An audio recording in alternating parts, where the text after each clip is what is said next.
Hi, and welcome to Quid Pros Quo. I'm Zach. And I'm Rin. And today we are taking a little interlude from our Writing Fundamentals series in order to come back to our book club series. And today we are discussing Sometimes the Magic Works, Lessons from Writing Life by Terry Brooks. If you've never heard of Terry Brooks before, we're going to give you a quick rundown about who he is. He is a second wave fantasy author, so he's the generation of authors that came after Tolkien. He's written a ton of books, mostly in the fantasy genre. If you're familiar with the Shannara Chronicles TV show, that was based on some of his books from the world of Shannara. He's also written a trilogy called Word in the Void, as well as a series of 6 books called Magic Kingdom, and those are kind of the big 3. Recently, he started to branch out into other fantasy markets, as well as a little bit of science fiction. So, we're going to talk about his memoir about writing. Yeah, I love this memoir. This is the second time I've read it. I think the first time was also on your recommendation. But he talks a lot about like writing versus publishing, where he says writers seek to write while authors seek publication. Mm-hmm.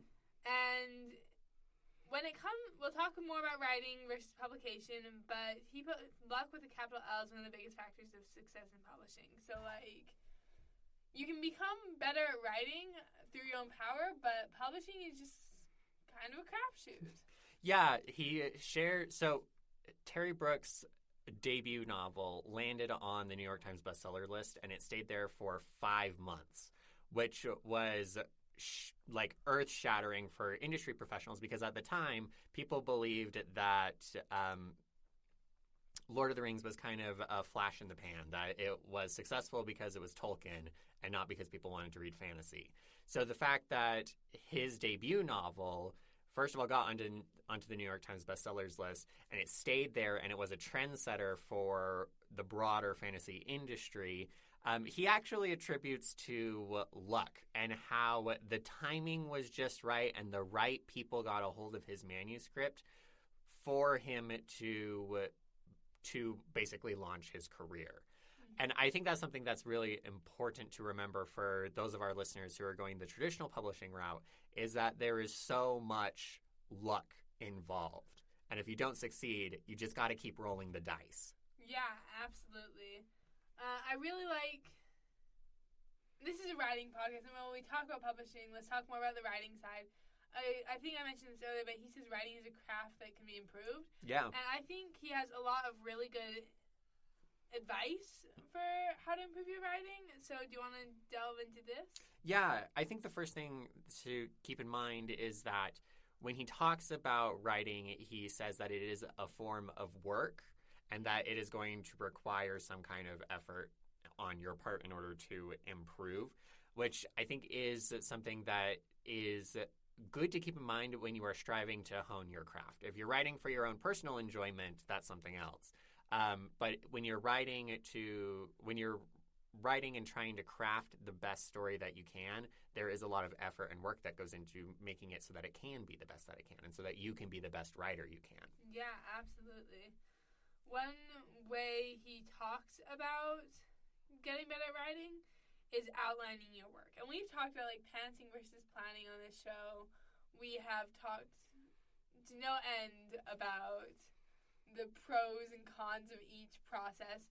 But Terry Brooks is very much like, big believer in the outliner. You can avoid writing yourself into corners. You will stick your landings better. Meaning that the ending will be more cohesive than if you're pantsing to the very end. Yes, exactly. And he just talks about how he mentions all these other writers who don't believe in outlining, like Stephen King and like Anne Lamott. Mm-hmm. And he's like, yeah, they say they don't like outlining because they don't want to tell the same story twice. But he's like, outlining means your work is going to be better because he does an outline, a first draft, and then one rewrite, as opposed to endless rewrites, which is what most pantsing writers do. Right. And I think it's one of those things that's a valuable perspective. I wouldn't say that it is a must. Yes, it is not a hard and fast rule.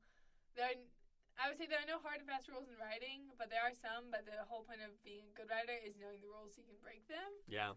So Speaking of rules, let's talk about 3 more of his rules. The first one is the 24-hour rule, which is this concept that you don't put an idea into your commonplace book or your second brain, which we've talked about in a prior episode. You don't put it in there until it has stuck around in your brain for 24 hours, which I think is so intriguing because oftentimes we have this compulsion to write down our ideas as soon as we get them. And he says, no. What you want to do is you want to wait and see which of those ideas are sticky, which one of those ideas stick around for long enough for that 24-hour period, because then you know that those ideas are actually valuable and they are feasible. Yeah, absolutely. I've been thinking a lot about generating ideas, and maybe we should do an episode on this, on like how to generate new ideas. We've kind of done it in the past. Mm-hmm. But I'm like, I want to do a challenge where I come up with a new novel idea every day for 30 days. And the goal is not to come up with like usable novel ideas. The goal is to just come up with ideas and like get my brain into a creative headspace. Right. So that's something I've been thinking about a lot. Some more rules Terry Brooks has. I keep wanting to say Terry Pratchett. And that's just not right. They're both great writers, but and different. Very different. But some more rules Terry Brooks has is even fantasy must be grounded and relatable to the real world. Mm-hmm. And you've probably heard the discussions of high fantasy versus low fantasy, where low fantasy is like portal fantasy, is like totally related to our world, whereas high fantasy is something totally different. Yep. But like even authors who write high fantasy, like Brandon Sanderson, their work is so relatable to the real world. Like if you look at like the different races in like the Way of Kings series, you can like see, oh, this race is based off like this Earth race. Like I was reading an analysis of this a couple weeks ago. I was like, oh, the Herdazians are like Mexicans, and I was like, fascinating. I've never thought about this before. Because he does it in such a way that like it's not obviously a connection, but it's so relatable to the real world. So that's something super important. Right, and I think another way that high fantasy can be relatable to the real world is making sure that your people are people and that they are concerned with the things that people are concerned about. Yes. So thinking about what motivates people. They're motivated by their families, their relationships. They're motivated by their, like, the institutions that they're a part of and the cultures that they're a part of. Those sorts of things drive conflict.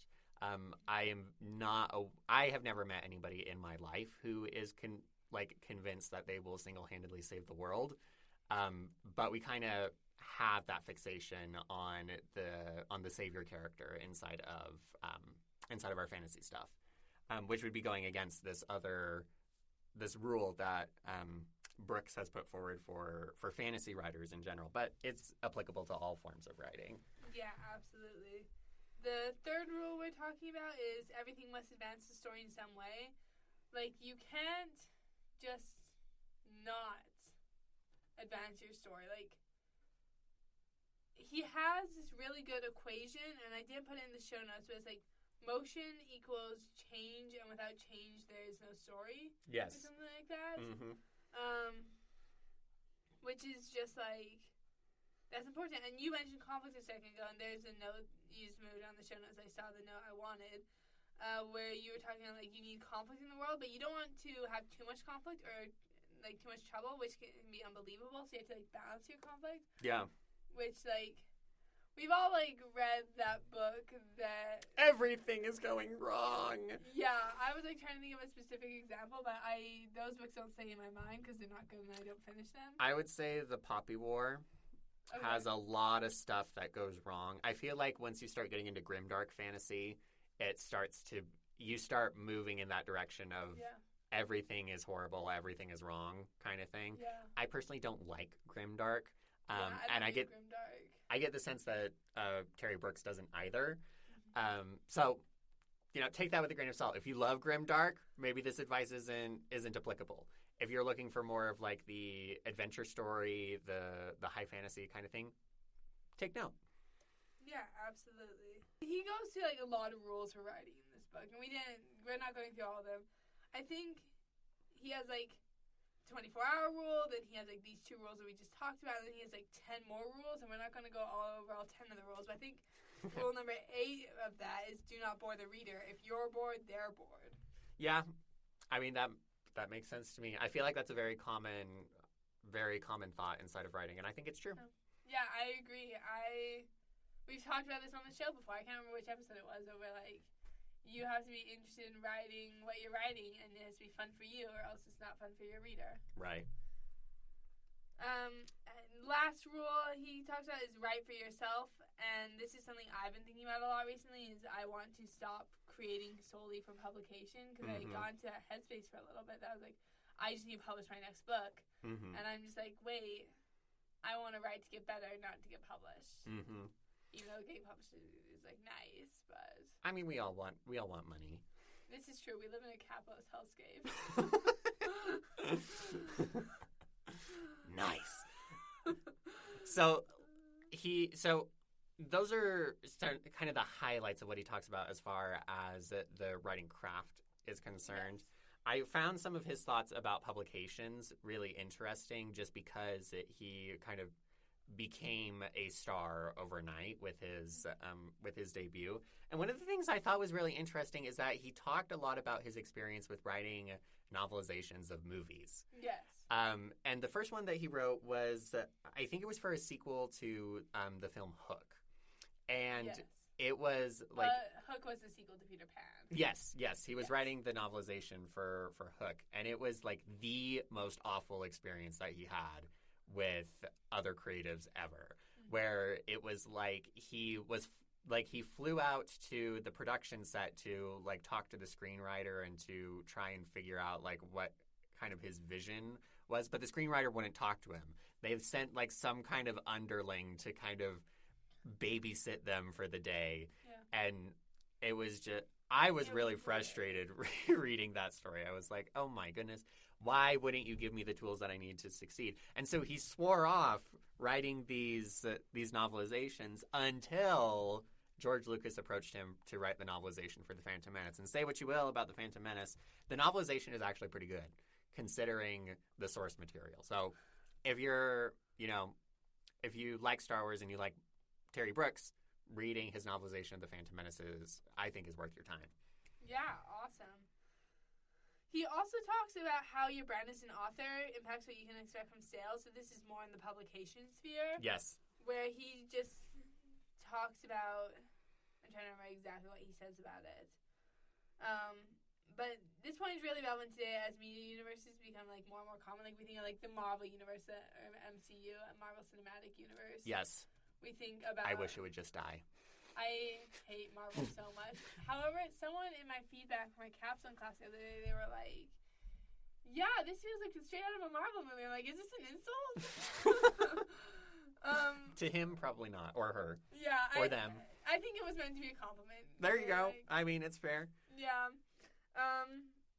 I think, if I remember correctly when I was reading this, he was talking about it in the context of when he went from Shannara to writing Magic Kingdom, because they're not connected, and even though they feel very similar, they are quite distinct. And what he found was that the readers who found him and loved him for Shannara were not as willing to move over to Magic Kingdom as they were to just wait for the next Shannara book. And the same thing happened again when he started writing Word in the Void, because it was very different from Shannara, because Word in the Void is urban fantasy. And it has, I would say that it has more Christocentric themes than the Shannara books do, although they are present. I think they're just less obvious. And so that was something that I think as writers we need to keep in mind, is that the brand influences how you can expect your sales to go. Not necessarily that you should censor yourself and be like, I'm not going to publish this, but part of that managing expectations of like, if my readers know me for this, only a portion of them are going to follow me to this.